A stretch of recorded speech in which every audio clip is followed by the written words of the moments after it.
welcome to the Metals Investment Forum. It's my great pleasure to have Dr. Quinton Hennigh back. Welcome, Dr. Quinton. Thank you, Chen. Pleasure to see you. All right, we just continue to talk about the Irving resource. I mean, we've been both to the project. They made very impressive progress in the past few years. So basically what they promised shareholder has been delivered. But their stock has been went down so much. A lot of people are asking, what went wrong? What's going on here with Irving? You know, I think a lot of it is the stream of news that we've had. It's really shifted from a long succession of drill results that we had, say, in 2019, 2020, 2021.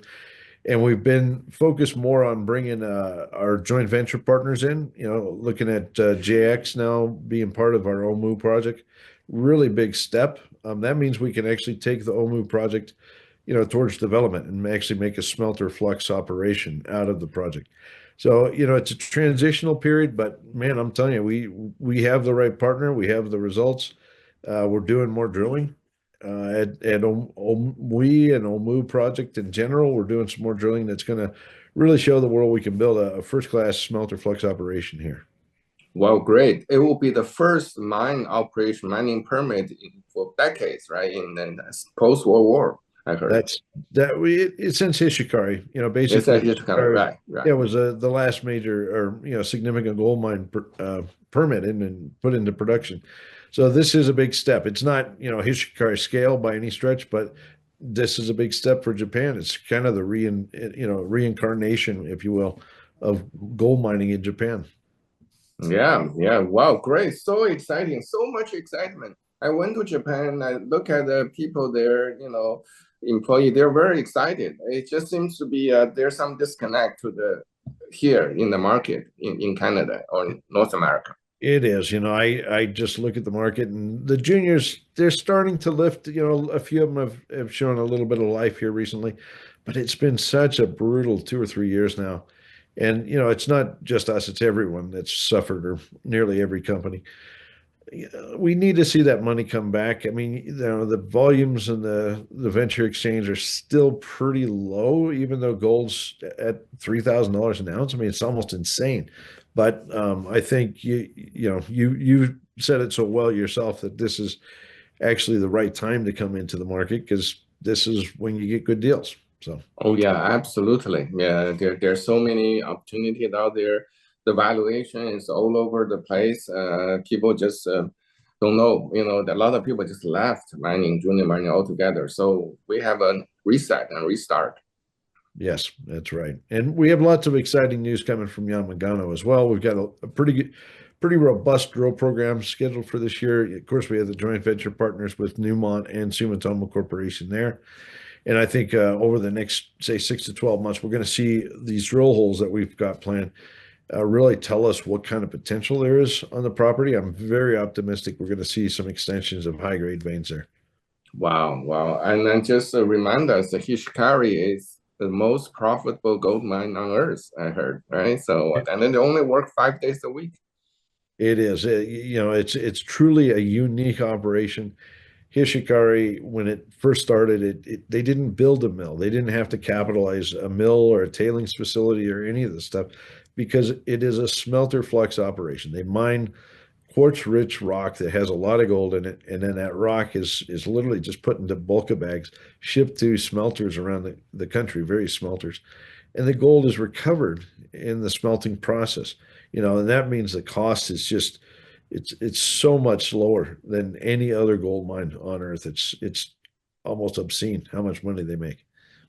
It's great. And then in OMU, you already start. You're applying permits. So with JX, largest smelter in Japan. So very likely you will start the operation there, and there will be another smelter, smelter flux operation in Japan. Correct. Over the next 2 or 3 years, we anticipate being able to advance it and be a smelter flux company like we set out to do when we first started Irving in Japan. Correct. Wow, great. And then that means all the gold discovered in OMU is going to go to smelter. You're going to end up with cash flow coming back. That's right. That's right. You've been there. You know what I'm talking about. But this OMU center is basically a large tabular body. It's sitting right at surface, and that can provide a huge tonnage, like a continual base load of silica material. But then we have the high grade veins at Omui as well. And the drilling that JX is asking us to do there with these shallow holes that they really look for shallowly buried high grade veins will help develop an exploitation plan around that project. And then that material can be blended with the Omu sinter material to produce a product that can be, both well endowed with silica, but also with gold as well, and shipped anywhere in Japan. Wow, wow. And then this is badly needed. They were shipping them from Northern Europe, right? Sweden or Finland, I heard their flags. Believe Right. it or not, yes, as the mining industry in Japan diminished and that silica source basically was not available in country, they started to look for silica outside, and they went to places like Finland, and that material, by the way, does not have a gold credit to it. It's just the silica. So this is a big step. This means that the whole industry in Japan is turning back and looking inward and looking at Japan as a source for this. And we're first in line. We're going to do it. All right, good, good. So you will be ahead of all the juniors and all the others that be the first into production. Great. Correct. And plus, you have this Yamagano, which could be potentially another big discovery. So what are you doing right now? How many holes have you drilled, and then you plan to drill, and what kind of timeline? And Yeah, we're going to start drilling at Yamagano here shortly, probably within a week. And we've got a succession of holes planned. I think we have another 3 or 4 permitted at present, but we're already starting permitting on the next round of holes. So we've got enough holes to keep us busy for a couple of months. And by June sometime, we hope to have permits for the additional holes. So at Yamagano, we anticipate drilling for the foreseeable future. Really good support from Newmont and Sumitomo Corporation to see that happen. And we're going to deliver this year. I think we're going to see a long succession of holes out of Yamagano. Now up at Omu and Omui, which is the property within Omu, we're drilling there too. Okay, we've got a series of holes that JX has asked us to drill. These are shallow oriented holes that test these high grade veins in the near surface environment. We completed one hole late last year. It's been winter, of course. Now it's turning to spring, so the drill season is going to begin again. We're going to be able to get in there and drill a series of shallow holes and really start to see what can be developed in terms of an open pit at Omui as well. Well, great. And I would like to add, this kind of infrastructure was through the years of hard work. Japan, they don't have the drill, don't have the rig. You bought your own rig, you ship the rig here.